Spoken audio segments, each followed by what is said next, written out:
TRE 1 में जो हो रहा है, टीआरई 2 में जो हो रहा है, जिस तरह से क्वेश्चन को आउट किया गया, ये शिक्षक अभ्यर्थियों के साथ जो हो रहा है, जो मुद्दा है और जो मांग है। हाय दोस्तों, मैं आपका साथी, मैं आपका मित्र, मैं आपका भाई बंटी कुमार।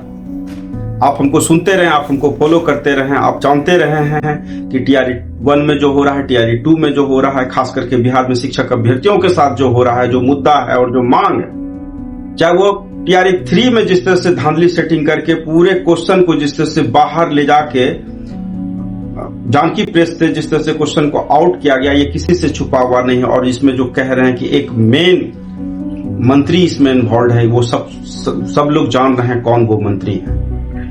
पूरे बिहार के अभ्यर्थियों को बर्बाद करने वाले कौन वो लोग हैं वो आपको पता है, पर्दे के पीछे कौन लोग हैं वो आपको पता है। और एक बात मैं आपको बता दूं, जिस तरह से हमारे छात्र नेता, जिस तरह से हमारे साथी लोग जिस तरह सप्लीमेंट्री रिजल्ट की मांग कर रहे थे, पटना में 2 तारीख को जिनका आंदोलन हुआ, उसमें जिस तरह से लगातार सरकार पर प्रेशर बनाया जा रहा था कि हमको सप्लीमेंट्री रिजल्ट दीजिए, चाहे टीआरई 1 में आपने सप्लीमेंट्री रिजल्ट दिया हो, अदर विभाग का जिस तरह से सप्लीमेंट्री रिजल्ट आया हो। ये बात सत्य छुपा हुआ नहीं है किसी से भी कि जो वस्तु स्थिति वर्तमान में सरकार की मंशा ये है कि बहाली को कहीं ना कहीं हेल्डअप करना, बहाली को लेके लंबा प्रोसेस में लेके जाना।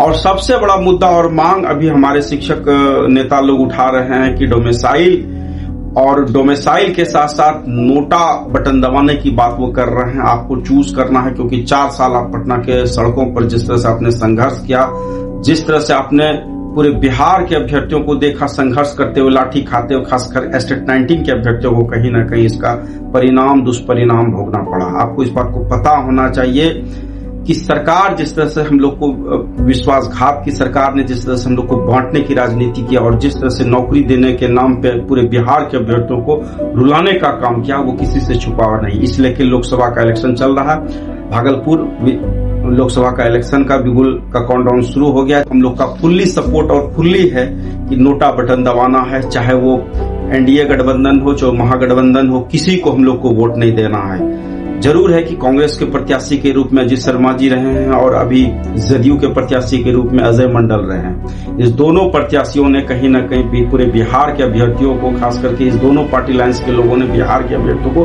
बर्बाद करने का काम किया। और बिहार के अभ्यर्थियों का एक ही मांग है, एक ही डिमांड है, जब तक डोमिसाइल नहीं तब तक नोटा दबेगा, चाहे वो लोकसभा के पटल पे चाहे विधानसभा के पटल पे। और एक बात मैं बता दूं, टीआरई 3 के बारे में जिस तरह से बातें निकल के आ रही कि एसआईटी का गठन हुआ है, ये बात हमको सुनने में आ रहा है कि जांच और पड़ताल में एसआईटी का गठन हुआ है। एसआईटी का निर्माण या एसआईटी का गठन आर्थिक अपराध इकाई के माध्यम से पता चला है कि एसआईटी का गठन बिहार सरकार ने की है। बिहार सरकार एसआईटी के बारे में क्या दिशा निर्देश देती है वो तो जांच रिपोर्ट आने के बाद पता ही चलेगा। और जिस तरह से छापामारी चल रहा है बिहार के अदर स्टेट में भी, खास करके यूपी के जो तमाम ऐसे जिले हैं जहाँ पे, चाहे वो प्रयागराज हो, चाहे वो जौनपुर हो, चाहे वो लखनऊ हो, कानपुर हो, चाहे वो झारखंड के सटे हुए, चाहे बंगाल में जिस प्रिंटिंग प्रेस का, वो हर जगह पे ये जांच की प्रक्रिया चल रही है। तो एसआईटी का गठन हुआ है। देखिए, एसआईटी अगर रिपोर्ट सही ढंग से सबमिट कर देती है तो निश्चित तौर पे इस बहाली में कहीं ना कहीं कुछ न कुछ देखने के लिए मिलेगा। जिस तरह से टीआरई 1 में गलतियां हुई, टीआरई 2 में गलतियां हुई, बिहार के अभ्यर्थियों के साथ साथ कहीं ना कहीं अदर स्टेट के अभ्यर्थियों को जिस तरह से नौकरी दिया गया, उस नौकरी का दुष्परिणाम आप लोग को देखने के लिए मिला। और इस बात को अब सत्य है कि हम लोग उठाएंगे। और जो जेन्युइन अभ्यर्थी, चाहे वो टीआरई 1 में हुए हों, चाहे टीआरई 2 में हुए हों, उनको हमारा फुल सपोर्ट है। उनके लेके हमको ज्यादा कुछ कहना नहीं है। लेकिन जो लोग गलत तरीके से, फर्जी तरीके से 12-12 लाख रुपया, 10-10 लाख रुपया, जिस तरह से मीडिया रिपोर्ट्स में आ रही है कि इन्होंने पैसा देके पूरा धांधली सेटिंग कराया, इसका मुद्दा और मांग हम उठाते आए हैं, उठाते रहेंगे। और मैं आपको बता दूं, टीआरई 3 के लेके भी एक सही जस्टिफिकेशन हो। जो गलतियां टीआरई 1 में हुई, टीआरई 2 में हुई, और इसलिए हम डोमिसाइल की मांग करते हैं बिहार सरकार से। तो डोमिसाइल अगर आप नहीं देते हैं तो नोटा का बटन दबेगा। और लोकसभा के तमाम बिहार के 38 जिला हो, 40 लोकसभा क्षेत्र के जो भी अभ्यर्थी हैं, उन सब यही कहेंगे।